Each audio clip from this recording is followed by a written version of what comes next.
Wow. I gotta talk Chicago Bears news, but we just had an absolute game of the year candidate on day one of week. Well, I guess technically not day one, but the first Sunday of week one. I mean, what an absolutely crazy game for the Bills to come back and win in. Hit that like button, subscribe to the page. We do got to talk about the Chicago Bears and adding Kyler Murray to that injury report. We'll talk about that coming up. And we got to talk about the Packers look pretty good. We'll talk about all that and more on today's episode of the Windy City Breeze Sports Talk Daily. Ladies and gentlemen, let's go.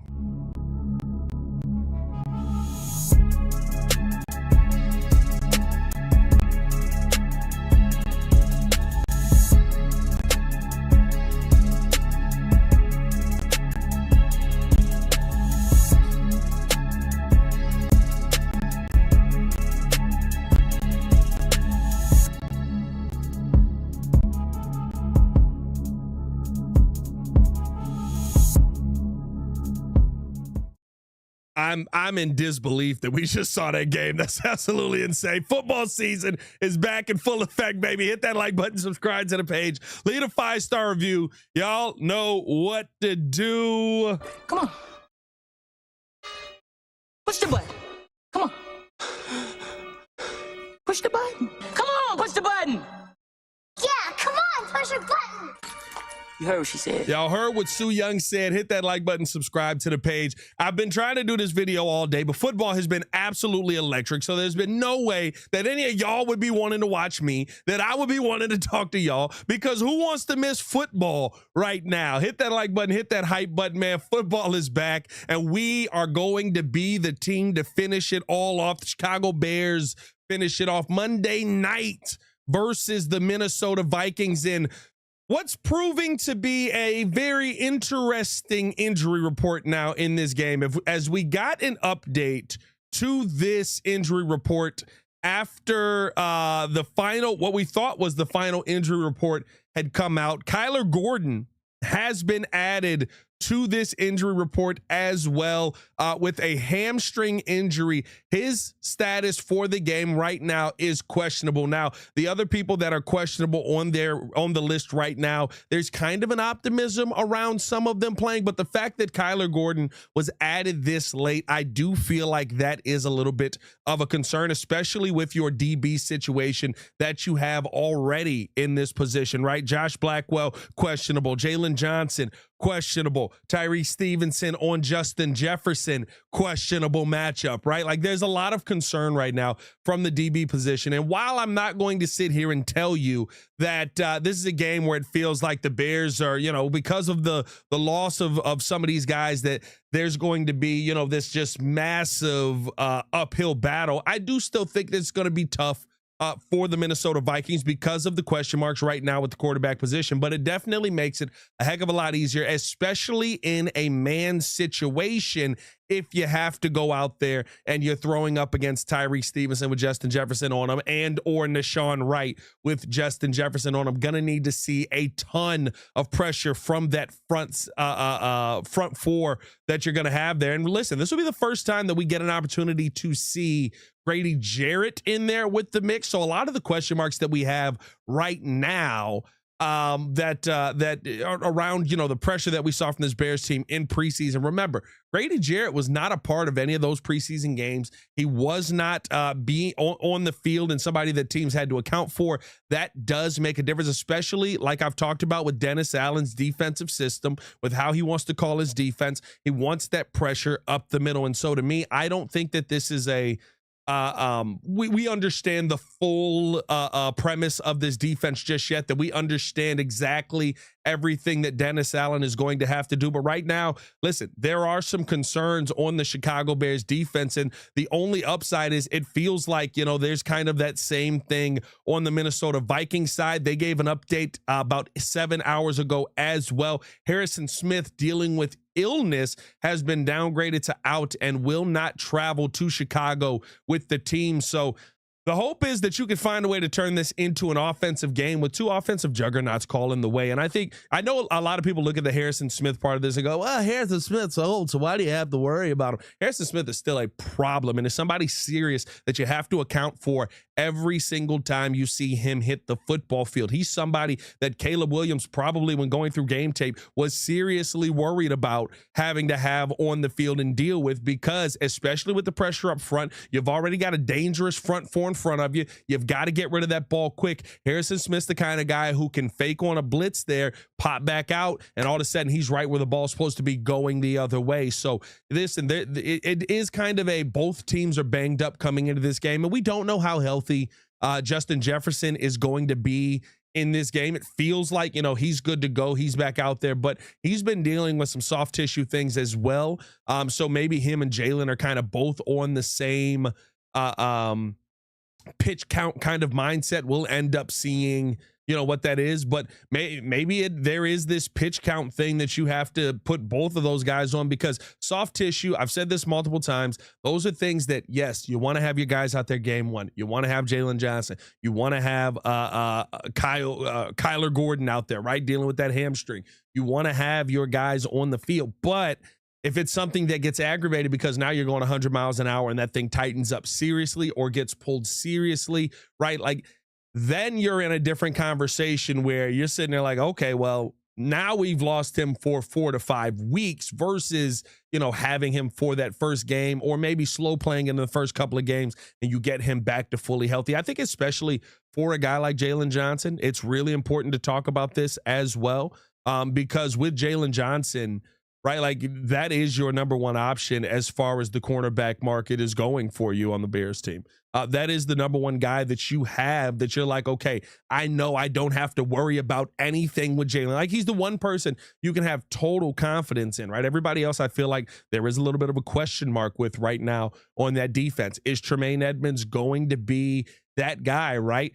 The TJ Edwards part of this, and I want to talk about this as well, but the TJ Edwards aspect of this is very concerning right now. Why? Because you may have a rookie starting in that spot as well. And so your opportunity to get a leg up on the division and kind of be at the top of this thing with the Green Bay Packers, who I want to talk about that game. I want to talk about what the Bears are going to have to replace some of these guys with matchup wise right now as we head into this week. We'll get to all that here in a second, but like, you've got a little bit of an uphill battle. And so I am a little bit concerned going into this game, especially defensively, just because I haven't seen an offense that can do what we just saw Josh Allen and Lamar Jackson do. Just go out there and put up 40 points. I am stunned, bro. Those are, by the way, those two teams, the Minnesota Vikings, the Baltimore Ravens and the Buffalo Bills are the first two teams to put up 40 in the entire week one. So there you go. That's kind of the competition that you have to deal with. And maybe that was a little bit of a stamp on, hey, I'm going to show you what the real MVP looks like. We're going to take a quick break here, listening to a word from our sponsors over at DraftKings. Appreciate DraftKings for supporting the channel. While I do that, 174 in the building. I need 174 likes on the video. Hit that like button, the thumbs up. Hit that hype button as well if you have it. And I want to get to you guys' comments as well, because, listen, the NFC North, I'll tell you what, there's one team that looked like the dominant team that we thought was going to be there. Did the Lions come back down to earth? We'll talk about that and more coming up next. All right, Breeze Nation, we got to take a quick break in the action to let you know that we've teamed up with DraftKings for today's episode, because football season is here and there's no better place to get in on all the action right now than DraftKings Sportsbook. New customers can bet $5 to get $300 instantly in bonus bets and $200 off NFL Sunday Ticket from YouTube and YouTube TV. That's right. You bet $5. Not only do you get $300 in bonus bets, but also $200 off NFL Sunday Ticket from YouTube and YouTube TV. Sign up with the promo code today, Windy City. Big thanks to DraftKings for partnering up with us here at the Windy City Breeze. Now let's get back into the action. Welcome back to the action. What's going on, y'all? Appreciate y'all for tuning in to show love. We got ad reads, baby. We got to play the ad reads when the ad reads pop up. Shout out to y'all. Hit that like button, subscribe to the page, leave a 5-star review. Y'all know what to do. Okay, now I am intrigued with this matchup here against the Minnesota Vikings, not just because I feel like, the game one division, you get the double wins here, right? But we're going to get to see a lot of these young pieces get an opportunity here. Remember, when looking at that injury report earlier in the week, we talked about Kyle Monangai and how it seems like he's going to be your backup running back heading into this game. Still feels that way with Roschon Johnson being questionable. I think you also have to talk about a guy like Ruben Hippolyte, who, when we had him on the Chicago Bears podcast, and you know what? I'm going to see if I can find that and link that in here. Me and Jason McKee had him over on the Chicago Bears podcast.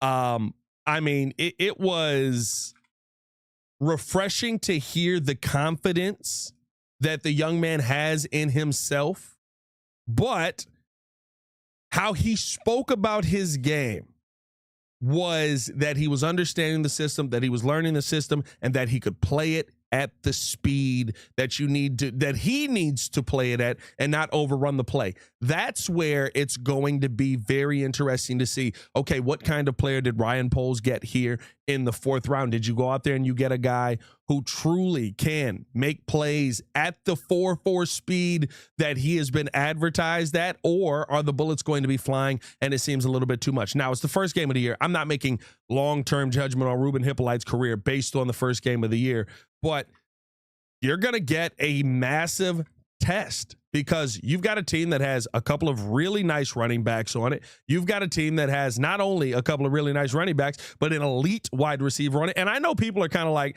Adam Thielen's old, so we're not worried about Adam Thielen. No, I'm worried about Adam Thielen. Maybe it's just me, but I look at a guy that continued to go out there and be able to be the number one wide receiver for Bryce Young, for, was it Joe Flacco last year as well? You know what I mean? Like, that's a guy that still can make plays in the NFL. Those are the guys, especially when you've got a Nashawn Wright on the other side of him going in man-to-man situations where you have to have a little bit of concern and say, you know what, maybe it's not going to be Justin Jefferson that kills us. Maybe Tyreek Stevenson does lock him down, but what if you got Adam Thielen over here? You still got Hawk on that side. There's a lot of guys you got to worry about. And is this defense going to be able to account for all of them? That's the big question that we have, especially because now I think this game is uber important because of what we saw tonight in the NFC North. Were you guys expecting to see that kind of shellacking of the Detroit Lions? Like, I knew the Lions were going to take a step back, and I'm not even saying this is going to be the team that we see all year. Maybe this is the one bad game they have all season. We'll see. It's a long year. But that was surprising out there. that was surprising to see that Detroit team go down like that. Shout out Alex Amerling with the super chat. Said offense is going to have to keep up and to have a chance. 100%. 100%. The offense is going to have to figure it out immensely to have any kind of chance to go out there and be competitive. A 27-13 game. Jared Goff, 31 for 39, 225 yards, 1 touchdown, 1 interception. Monty had, and this is the strength of the team, ladies and gentlemen. So if you're wondering, oh, Pat, we're not worried about the offensive line. Don Burr, you okay? Has anybody heard from Don Burr? The offensive line strength of the team, that's what it's going to be. David Montgomery, 11 carries for 25 yards. Jahmyr Gibbs, 9 carries for 19 yards. My God. I thought you weren't going to be able to run on the Green Bay Packers with Micah Parsons there because Micah Parsons was so bad at the run, you just run at him. I thought that's the kind of team that they had on that defense. I'll tell you what, listen. I tweeted the question out, right?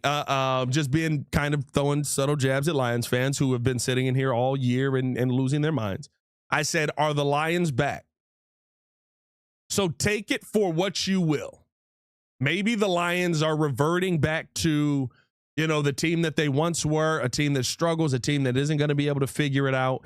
And you kind of live in this world where, the Packers beat them, but by the time we get to the midway point of the season, we know that the Lions did, in fact, struggle from losing Ben Johnson and Aaron Glenn. By the way, Aaron Glenn calling a heck of a game today. I know he ended up losing the game, but called a heck of a game today for his first time head coaching. Justin Fields looked like a quarterback that we had never seen before. Like, there was a lot of good on that. But when you look at that division and everything that Detroit lost, you gotta be sitting here asking, because Jordan Love didn't have this phenomenal, oh my God, over the top day. He just was efficient and stabbed the daggers in where he needed to. 16 for 22, 188 yards, 2 tutties, 128 quarterback rating. Josh Jacobs didn't have a monster day. They only rushed for 78 yards, but the Packers weren't able to get stops the Lions weren't able to get stops on the Packers when you needed to get stops. Guess what? One of the concerns that we have heading into this game here, are the Bears going to be able to get stops on the Vikings when they need to get stops? When you're banged up like that defensively. Now, I do think we have a little bit of a better situation here with the defensive coordinator, but it looked like a Lions team that was starstruck and had no idea what they were doing on that offensive end. And I mean, they still were moving the ball. They still were getting down the field. They still were putting themselves in position in the red zone, but they weren't able to finish. And that's what they were elite at. Again, you lose a Hall of Fame level center. You lose 2 coordinators. There's going to be some regression. I don't know if that's what the team is going to be by the time it's all said and done. But right now, I mean, the NFC North looks like it is Green Bay's division to take a hold of. And the biggest hope that you can have is that the Bears are able to go out here versus the Minnesota Vikings and put a stamp on this division as well to start the season off. I'm not a big, right? Everybody does the overreaction Mondays. I am always going to quantify everything with it's week 1. We'll see how the rest of the season goes because we've seen teams start off hot in week 1 and absolutely fall off a cliff. Literally here, we've seen, what were the Bears that one year with Nagy? Was that Nagy? Had to be Nagy because we haven't won anything. Where we started off 7-1 and I think we finished the season 1-7. Wasn't that Matt Nagy? Like, I've seen teams have hot starts and then you fall down to earth and everything crashes down. So I'm not a big overreaction Monday guy where you're just like, this is going to be the craziest thing ever. This guy sucks. But, I mean, listen, looking at week 1, Micah Parsons absolutely fit the bill. Looking at week 1, I thought that you had a quarterback that did enough to get the job done. And yet again, you had a team that looked extremely well coached. And so as the Bears come out, you see what you can win with here. 188 passing yards, 78 rushing yards, and a defense that did not let up. Can the Bears kind of replicate that versus the Minnesota Vikings this coming Monday night? We'll see what happens there. Lovey did that as well. Am I tripping? Didn't Matt Nagy do that? Didn't Nagy do that? I know Lovey did it. That's the season he got fired when we ended up 10-7. But I thought Nagy had a season like that as well. Hey, man, I appreciate you guys for tuning in and showing love. Hit that like button, subscribe to the page, leave a 5-star review. Y'all know what to do. 265 in the building, 62 likes on the video. An insane week 1. While I'm here, might as well give y'all some of my quick thoughts before I get up out of here. NFL week 1. Because I don't know if you guys saw on Twitter, I've been watching football all day. I've been losing my mind. I've been having a great time. Just some quick takeaways from the games today. That went down. Steelers and Jets. Justin Fields looked phenomenal. Aaron Rodgers looks like he is still Aaron Rodgers, and you just had to be in the right system. The Jaguars and the Panthers are teams that by the midway point of the season, we will be trying to beg to not have to watch these games, and yet we will have to watch another one again, and that will prove who the true sycophants are by the midway point of the season. The Cardinals game versus the Saints almost had it, Spencer Rattler. I mean, you literally were right there. That would have been so interesting if you could have taken that to overtime, but I am going to be excited and happy with the fact that you didn't, because I saw enough of that game. Plus, Marvin Harrison Jr. did not get me enough fantasy. How'd y'all do in fantasy today? I did horrible in fantasy today. I'm probably going 1-3 in 4 leagues in my first week. One of the leagues I won in, though, I do care very much more than I care about the other 2 leagues. But one of the leagues I lost in, that's the league I want to win in the most. Buccaneers and Falcons. It was a close, fun game by the end, but it really looked bad. Like, it did not look like good football. And I'll say this about most of this. Most of week 1 looked like really bad football, and my God, I was so glad to be sitting there watching it. Bengals Browns was a horrible game, And Joe Burrow absolutely looks like preseason meant nothing. You never have to play him in preseason again. If there's a hot take from today, that is it. You never have to play him in preseason again. Raiders and Patriots was an interesting one today because I thought Drake May at times looked like the quarterback that we saw last year. And then I thought there were other times where he kind of looked a little bit shell-shocked out there. That could be first game, second year, young quarterback truly dealing with his rookie season right now with Josh McDaniels in there. But he definitely looked a lot more comfortable than what we saw last year. I don't think 46 passes is the right way to go, though. That was a little bit shocking to me that we saw him throw the football that much. I talked about Lions and Packers already. 49ers and Seahawks. George Kittle screwed me in fantasy, and that's why I'm doing so bad this week. But outside of that, I mean, the 49ers look like, if healthy, they could be exactly the same team. Am I tripping on that? Like, it literally looked like when you lost George Kittle and there were pieces that started to be missing, it was like, oh, yeah, this is kind of what you dealt with last year. But how the game started, I was like, oh, we're about to, like, blow the doors off of Seattle and with San Francisco here. A little bit shocked by that. Bo Nix looks bad. At least today. I mean, they won the game. That's all that matters. I thought RJ Harvey looked really, really, really good. But Bo Nix looks bad. I hope he bounces back. If I could pick a quarterback that Caleb is going to look like out of the rookies, I would take Drake May all day with his 1 touchdown, 1 interception over Bo Nix. Bo Nix looked really, really bad. Let's see. What were some of the other games that were on? Like I said, I talked about Lions, Packers. Texans and Rams. CJ Stroud basically has 5 Drewskis out there blocking for him. That was my takeaway from that game. That was insane. Ravens and Bills, I came in losing my mind on. And then, listen, man, I was way too bullish on the Giants. I thought the Giants could go out there and find a way to win 9 games. Russell Wilson looks like football is his side job when he's done working at the stock exchange. He looked so confused today. Jaden Daniels still balling out. Who had Ja'Cory Krosky Merritt on their bingo card? Anybody have that on their bingo card? There's a lot of fantasy people that actually didn't. Because I lost in 3 leagues. Well, probably. We still got the Bears game tomorrow. But because I probably lost in 3 leagues, your boy's going to be in line at the, I'm going to be in line at that waiver wire. And be like, let me get that ball off your hands. Deebo Samuel looked back, by the way, as well. Deebo Samuel 110% looked back. Giants D-line is a problem, but Russ is trash, bro. It was so bad. Like, I was sitting there just in disbelief that Russ, I literally tweeted out, like, how did he win this job? And I had Giants fans who were like, he didn't. They just gave him the job. He didn't win this job. They just gave him the job because he's the one that will go to the Hall of Fame. And so he's the one that's going to get the job. But yeah, man, that was my thought on week 1. Hopefully we find a way to finish week 1 off perfectly with a Bears dub on Monday night. Make sure to tune in with your boy over on Fox tomorrow with the new post-game show over on Fox. Also tap in with your boy on the post. That's right, post back on late night games, ladies and gentlemen. So tap in with us on that as well. Me, Jeff Meller, and Jason McKee going to be on the post game.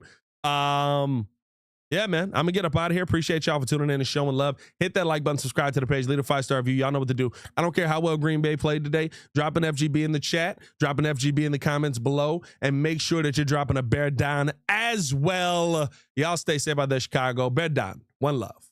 Peace.